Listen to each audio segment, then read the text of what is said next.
Hello बच्चों, आज हम इलेक्ट्रिक चार्जेस एंड फील्ड का 8th वीडियो लेकर आए हैं, जिसमें हम किसी डाइपोल के इक्वेटोरियल पोजीशन पे किसी पॉइंट पर इलेक्ट्रिक फील्ड की इंटेंसिटी के बारे में जानने वाले हैं। इन बातों को जानने के पहले आपको ये जानना जरूरी है कि आखिर आज के इस लेक्चर को पढ़ने के लिए आपको क्या क्या बातें जानना जरूरी है। तो आपको इलेक्ट्रिक फील्ड जानना जरूरी है, आपको डाइपोल मोमेंट क्या होता है ये जानना जरूरी है, आपको डाइपोल जानना जरूरी है। तो इन सभी के लिए मैंने कुछ वीडियो पहले भी बना रखा है, जिसका लिंक मैंने डिस्क्रिप्शन बॉक्स में दे रखा है। आप उसे रिफर कर लें, उसके बाद आप ये वाला टॉपिक पढ़ें तो आपको बहुत अच्छे से समझ में आएगा। और यदि आपको इनके बारे में थोड़ा भी इंफॉर्मेशन पता है तब भी आपको ये वीडियो समझ में आएगा। तो चलिए स्टार्ट करते हैं कि आखिर हम क्या पढ़ने वाले हैं। तो हम ये पढ़ने वाले हैं कि सपोज मेरे पास में एक डाइपोल है जिसमें दो चार्ज हैं, एक हो गया -q और एक हो गया +q। एक्चुअली डाइपोल क्या होता है, दो चार्ज का एक सेट है जिसे कुछ डिस्टेंस पर रख रखा है। यहां पर ये डिस्टेंस मैंने कंसीडर किया है, ये सपोज डिस्टेंस है दो चार्ज के बीच का, सपोज 2l मैंने अपने कन्वीनियंट के लिए रखा है, अल्टीमेटली ये डिस्टेंस है। तो डेफिनेटली यदि मैंने 2l पुटअप किया है तो इसका एक मिड पॉइंट होगा। दोनों चार्ज को यदि मैं एक लाइन से मैं ज्वाइन कर दूं, सपोज ये मैंने ज्वाइन कर दिया, तो एक मिड पॉइंट है। इस मिड पॉइंट का चार्ज से डिस्टेंस कितना होगा, l होगा। ठीक है, अब एक्चुअली में जो हेडिंग है उसको समझ लेते हैं। तो मेरा हेडिंग ये है कि इस डाइपोल का इक्वेटोरियल पोजीशन, या आप यहां देख सकते हैं मैंने लिख दिया है परपेंडिकुलर बाइसेक्टर। परपेंडिकुलर बाइसेक्टर का मतलब ये है कि इस डाइपोल का एक मिड पॉइंट लिया, इस मिड पॉइंट से एक परपेंडिकुलर मैंने ड्रॉ किया जो कि 90 डिग्री पे होगा, और यहां पर मैंने कोई पॉइंट ले लिया। ठीक है ना, सपोज ये पॉइंट है O। इस पॉइंट O पर मुझे electric field intensity find out करना है कि कितना होगा। क्लियर हो गया। सपोज मैं यहां लिख लेता हूं E मुझे फाइंड आउट करना है कितना होगा, किसके कारण कितना होगा, इस डाइपोल के कारण। ठीक है, चलिए अब बस यही पर्पस है। तो मैं आपको बोल देता हूं, आप ताकि आपको ये लर्न रहे, याद रहे। यहां पर जो इंटेंसिटी होता है, डायरेक्टली आप इसको याद कर लो, ये होता है K P/x³। K P/x³। Clear है। जहां पर P क्या है, P है यहां पर डाइपोल मोमेंट, ये होता है Q इंटू 2l, मतलब ये Q कोई भी एक चार्ज, इनके बीच का डिस्टेंस।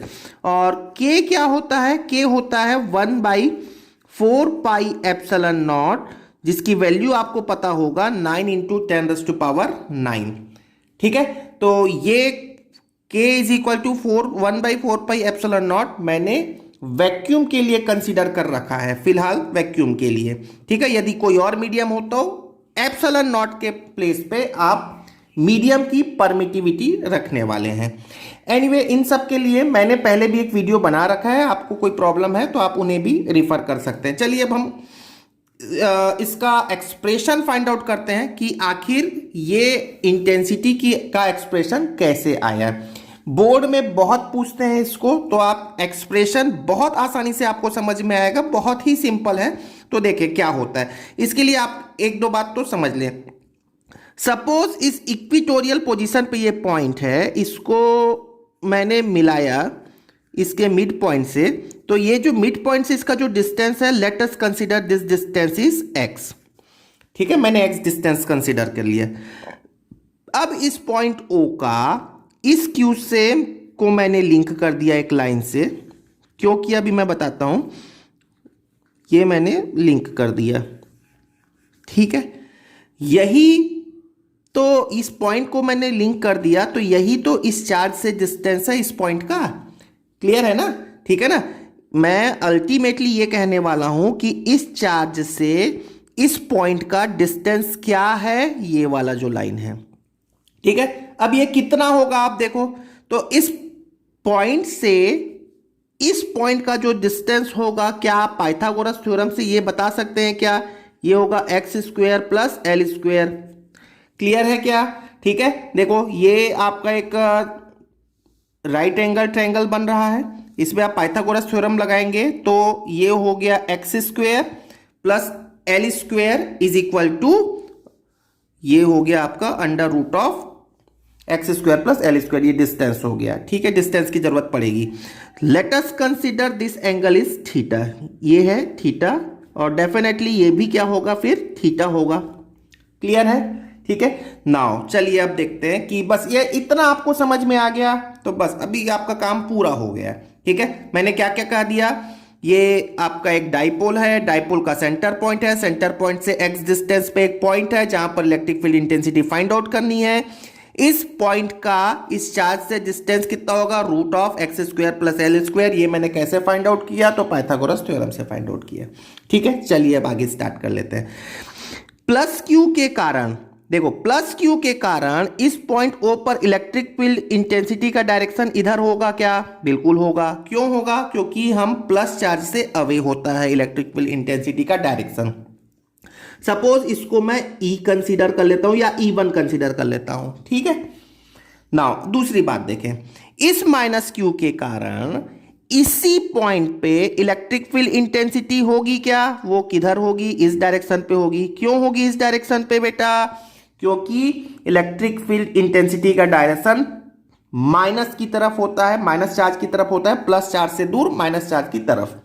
क्लियर हो गया? बस अब आप देखो कि यहां पर दो फील्ड, चलो इसको मैं बोल देता हूं, ये है सपोज E2। अब E1 और E2 एक्ट हो रहे हैं उस पॉइंट पे जहां पर मुझे net electric field intensity find out करना है।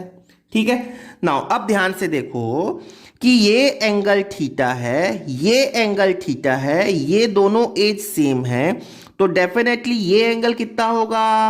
एक्सटर्नल एंगल है ये। कितना एंगल होगा ये? टोटल 2 थीटा होगा। होगा कि नहीं होगा? थोड़ा सा मैथमेटिक्स है, थीटा है, थीटा है, तो ये हो गया 180 माइनस थीटा, तो ये हो जाएगा 2 थीटा। क्लियर हो गया? चलिए अब अगली बात देखें।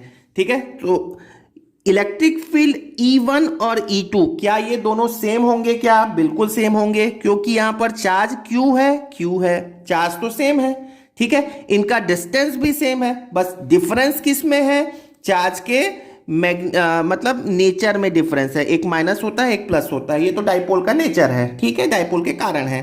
तो चलिए अब ये बात कर लेते हैं कि आखिर E1 क्या होना चाहिए और E2 क्या होना चाहिए। एक्चुअली में ये दोनों इक्वल है। चलिए मैं इसको E कंसीडर कर लेता हूं और E1 is equal to E2 is equal to E। क्या होता है E? याद करो, तो ये होता है 1/4 पाई एप्सिलॉन नॉट, जिसे मैं K पुटअप कर लेता हूं, चार्ज अपॉन डिस्टेंस का स्क्वायर। चार्ज कोई भी एक चार्ज ले लेते हैं, प्लस क्यू है माइनस क्यू, तो क्यू क्यू लिख लिया, अपॉन डिस्टेंस का स्क्वायर। अब इस चार्ज से इस पॉइंट का डिस्टेंस कितना है? तो root of x square plus l square, ये मैंने निकाल रखा है, और इसका स्क्वायर। तो अल्टीमेटली फिर ये क्या हो गया? तो आप ये बोलोगे ये हो गया k q by x square plus l square, under root हट जाएगा स्क्वायर के कारण। क्लियर हो गया? अब अगली बात देखो, बहुत ही सिंपल, अगला इंपॉर्टेंट बात देखो, E1 इधर एक्ट हो रहा है, E2 इधर एक्ट हो रहा है, और angle between them is 2 theta. तो इनका नेट इंटेंसिटी किधर होगा? इधर होगा क्या? ये हो गया नेट इंटेंसिटी। होगा कि नहीं होगा? ये मैंने लिख लिया E नेट, नेट इंटेंसिटी इधर होगा, क्योंकि इनके बीच का एंगल है 2 थीटा, कुछ उधर जा रहा है, किधर इधर आ रहा है, तो नेट इंटेंसिटी किधर होगा? इधर होगा। तो ये एंगल है थीटा, ये एंगल है थीटा। ठीक है ना? आप ऐसा भी देख सकते हो, ये अल्टरनेट एंगल है ये। ठीक है, ये थीटा है तो ये भी थीटा होगा, ये हो गया थीटा, ये हो गया थीटा, और टोटल कितना होगा? 2 थीटा।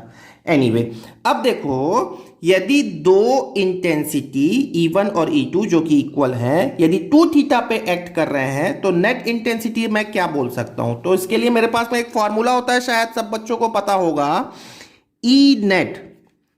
ई नेट क्या होता है? तो ये देखो, क्या बोलोगे? Under root of e square plus e square plus 2E, E1 E2 होता है, याद करो, cos 2 theta, angle between them कितना है? 2 थीटा। क्लियर हो गया। चलिए इसको थोड़ा मॉडिफाई कर लेते हैं। ई स्क्वायर टू स्क्वायर और यहां पर भी टू स्क्वायर मैं कॉमन ले लूं तो यहां पर क्या बचना है, 1 प्लस कॉस 2 थीटा।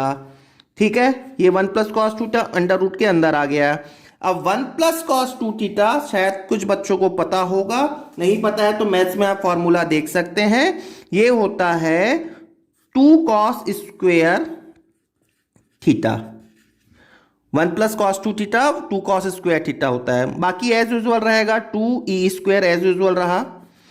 तो फाइनली मेरे पास में क्या आ गया, 2 और 2 को रूट के बाहर लिया तो 2 हो गया, एक ई बाहर हो गया और कॉस थीटा, ये हो गया ई नेट। अब मैं आपको एक बात कह दूं, डायरेक्टली याद रखो, ये सब फिर काम नाम करने की जरूरत नहीं है। हमेशा याद रखो कि यदि देखो दो फोर्स ले लो या कुछ भी ले लो, जो भी लेना है आपको ले लो, दो फोर्स ले लें इक्वल हैं, ठीक है, और इनके बीच का एंगल यदि 2 थीटा है, ठीक है, तो रिजल्टेंट क्या होगा, रिजल्टेंट फोर्स क्या होगा बेटा, 2f cos थीटा। ठीक है, 2 दोनों में से एक फोर्स लिया f इंटू कॉस थीटा। अब फोर्स के जगह पे यहां पर मैंने इलेक्ट्रिक फील्ड इंटेंसिटी लिया है। नाउ तो अल्टीमेटली मेरे पास में डायरेक्टली क्या लर्न कर लो, 2e cos थीटा ये होता है। चलिए अब यहां पर e की वैल्यू पुटअप कर लें और cos थीटा की वैल्यू पुटअप कर लें। कहां पर, यहां पर 2 एज यूजुअल e की मैंने वैल्यू पुटअप कर लेता हूं, एक्सप्रेशन पुटअप कर लेता हूं और cos थीटा। अब यहां पर देख लेते हैं cos थीटा क्या होना चाहिए। तो यहां से देखो ये है थीटा, ये है थीटा, कोई भी एक थीटा ले सकते हैं। तो अल्टीमेटली cos थीटा होगा क्या, cos थीटा होता है बेस अपॉन हाइपोटेनियस। ठीक है, बेस, अब यहां पर बेस कितना है, L, ये है बेस L। cos थीटा इस ट्रायंगल पे आप अप्लाई कर लें तो ये हो गया बेस अपॉन हाइपोटेनियस। तो बेस कितना हो गया L, हाइपोटेनियस हो गया under root of x square plus l square. Clear हो गया यहां पर cos थीटा। तो ये cos थीटा का एक्सप्रेशन मेरे पास में है, E का एक्सप्रेशन मेरे पास में है, और ये दोनों एक्सप्रेशन मैं अब पुटअप करने वाला हूं कहां पर, इस फॉर्मूले पे। तो फाइनली मेरे पास में देखते हैं क्या होगा। तो E इज इक्वल टू क्या था, 2e cos थीटा। ठीक है, तो 2e क्या हो गया, k q by x square plus l square into cos theta क्या था, cos थीटा था L upon under root of x square plus l square. ठीक है, चलिए अब आगे, बस ये काम हो गया अब आपका। अब आप इसको थोड़ा सा मॉडिफाई कर लें। अब यहां पर केवल मैथमेटिक्स अप्लाई करना है। के मैंने एज यूजुअल लिख लिया, क्यू मैंने एज यूजुअल लिख लिया, के क्यू इंटू 2L, ये मैंने एज यूजुअल लिखा। ठीक है, डिनोमिनेटर में क्या है, यहां पे x square plus l square है, पावर में अल्टीमेटली 1 है, और यहां पर x square plus x square है, sorry x square plus l square है, पावर में हाफ है। यदि बेस सेम है तो पावर ऐड हो जाते हैं, पता होगा। तो x square plus l square क्या हो गया, बेस सेम है, पावर ऐड हो जाएंगे, 1 प्लस 1/2। क्लियर हो गया। अब यहां देख लें के क्यू इंटू 2L अपॉन, यहां मैं क्या लिख सकता हूं, x square plus l square power में 3/2। क्लियर हो गया। ठीक है, बेस सेम है, पावर ऐड हो गए। नाउ यही मेरे पास में E का एक्सप्रेशन आ गया, बस ये सिंपल सा फॉर्मूला है। ठीक है, अब आप देखो, ये इसको थोड़ा सा और मॉडिफाई कर रहा हूं मैं। ये चार्ज इनटू डिस्टेंस, देखो याद करो मैंने डिस्टेंस क्या लिया था, 2L लिया था कि नहीं, डिस्टेंस, दो चार्ज के बीच का डिस्टेंस 2L, और ये चार्ज, तो चार्ज इनटू डिस्टेंस क्या होता है, डाइपोल मोमेंट। तो इसके प्लेस पे मैं क्या पुटअप कर सकता हूं, P। क्लियर है। दूसरी बात सुनो, हम फिजिक्स में क्या कंसीडर किए हैं कि जो दो डाइपोल हैं, ठीक है ना, जो दो डाइपोल हैं, इनके जो बीच का जो डिस्टेंस जो मैंने 2L लिया है ना, ये बहुत छोटी वैल्यू है, बहुत छोटी वैल्यू है। इसका मतलब यह है कि दोनों चार्ज बहुत पास पास रखे हुए हैं। यदि दोनों चार्ज बहुत पास पास रखे हुए हैं, इसका मतलब जो x का जो वैल्यू है वो L के कंपेयर में बहुत बड़ा है। मतलब ये L, जब 2L ही बहुत छोटा है तो L और छोटा हो जाएगा। इसका मतलब ये वैल्यू काफी बड़ी है, ये वैल्यू छोटी है। यदि बहुत बड़ी वैल्यू में छोटी वैल्यू ऐड कर दें ऐड तो होगा, लेकिन उससे बहुत ज्यादा वैल्यू में फर्क पड़ेगा क्या? नहीं पड़ेगा भाई। आपके पास में सी वाटर है, सी वाटर बहुत ज्यादा पानी है, उसमें एक बकेट और डाल दो पानी, कोई फर्क पड़ेगा क्या? सी को नहीं फर्क पड़ेगा। ऐसे ही कुछ समझ लेते हैं कि x के कंपेयर में l की वैल्यू बहुत छोटी है, बहुत बड़ी वैल्यू में छोटी वैल्यू ऐड करें तो बहुत फर्क नहीं पड़ेगा। इसीलिए मैं l को क्या कर सकता हूं, l को मैं कर सकता हूं नेग्लेक्ट। यदि मैं एल को नेग्लेक्ट करूंगा तो यहां देखो ये नेग्लेक्ट हो गया, तो ई के लिए मैं फाइनली एक्सप्रेशन क्या लिख सकता हूं, k q into two l, मतलब चार्ज इंटू डिस्टेंस को मैं लिख लिया पी अपॉन, ये हो गया x square to the power 3/2। देखो मैं अलग से लिख लेता हूं, एक्स स्क्वेयर पावर में 3/2। क्यों ऐसा अलग से लिखा? क्योंकि ये l को तो मैंने नेग्लेक्ट कर दिया ना, उसको जीरो कंसीडर कर लिया। सो ये 2 से 2 कैंसिल हो गया, तो नीचे क्या बच जाएगा बेटा, एक्स क्यूब बन जाएगा। तो यही है एक्चुअली में इलेक्ट्रिक फील्ड इंटेंसिटी का एक एक्सप्रेशन। किसके लिए याद करो, यहां पर मैंने क्या बताया था स्टार्टिंग में आपको, ये एक डाइपोल है, इस डाइपोल के परपेंडिकुलर बाइसेक्टर, बाइसेक्टर मतलब हाफ हाफ कर दिया इसको, इस पॉइंट पे इलेक्ट्रिक फील्ड की इंटेंसिटी देखो मैंने लिख रखा है के P by x cube. P क्या है, चार्ज इंटू डिस्टेंस, के क्या है 1/4 पाई एप्सिलॉन नॉट। चलिए बहुत इंपॉर्टेंट बात अब लास्ट में सुन लें। देखो इलेक्ट्रिक फील्ड इंटेंसिटी एक वेक्टर क्वांटिटी है, तो इसका भी एक डायरेक्शन है। डायरेक्शन तो मैंने बता रखा है यहां पे, ये देखो एक क्यू E1 इधर गया, E2 इधर आया नीचे, हालांकि E1 E2 सेम है। तो नेट इंटेंसिटी का डायरेक्शन किधर है, इधर है, देख लो किधर है, इधर है, ठीक है। नाउ दूसरी बात सुनो, क्या आपको यह पता है कि डाइपोल भी एक वेक्टर क्वांटिटी है? तो बिल्कुल वेक्टर क्वांटिटी है, याद रखने वाले हैं। अब डाइपोल एक वेक्टर क्वांटिटी है तो इसका भी एक डायरेक्शन होगा, तो भाई याद करो डायरेक्शन किधर होता है डाइपोल का, मैंने बता रखा है, नहीं है सुना है तो याद रखो, माइनस से प्लस की तरफ होता है। तो यहां पर ये एक डाइपोल है, ये देखो एक डाइपोल रखा है मैंने यहां पर, ये एक डाइपोल है, तो इसका डायरेक्शन किधर होगा, माइनस से प्लस की तरफ, माइनस क्यू से प्लस क्यू की तरफ डाइपोल का डायरेक्शन होगा। तो एक इंपॉर्टेंट बात मैं लास्ट में कह रहा हूं, याद करना, सुनना, समझना, कि डाइपोल के कारण इक्विटोरियल पोजीशन पे नेट इंटेंसिटी का जो भी डायरेक्शन है वो डाइपोल के डायरेक्शन का अपोजिट होता है। फिर से बोल रहा हूं मैं, केयरफुली सुने, ये डाइपोल का डायरेक्शन इधर है, ठीक है, और इलेक्ट्रिक फील्ड इंटेंसिटी का डायरेक्शन इधर है, दिख रहा है कि नहीं, दोनों क्या है, अपोजिट डायरेक्शन पे है। ये किधर जा रहा है और एक इधर जा रहा है, इधर कौन सा है, ये वाला, और इधर कौन सा है, ये वाला, ठीक है।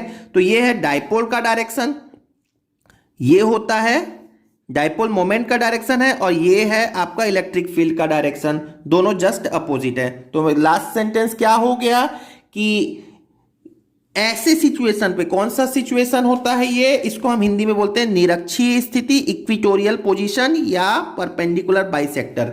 इस सिचुएशन में डाइपोल का जो भी डायरेक्शन है उसके अपोजिट डायरेक्शन पे इलेक्ट्रिक फील्ड इंटेंसिटी का डायरेक्शन होगा, ठीक है। तो आई होप आपको ये लेक्चर समझ में आया होगा, और यदि आप चैनल पे नए हैं तो चैनल को सब्सक्राइब कर लें, बेल आइकॉन प्रेस कर लें, सो दैट मेरा रेगुलर वीडियो आपको मिलता रहे।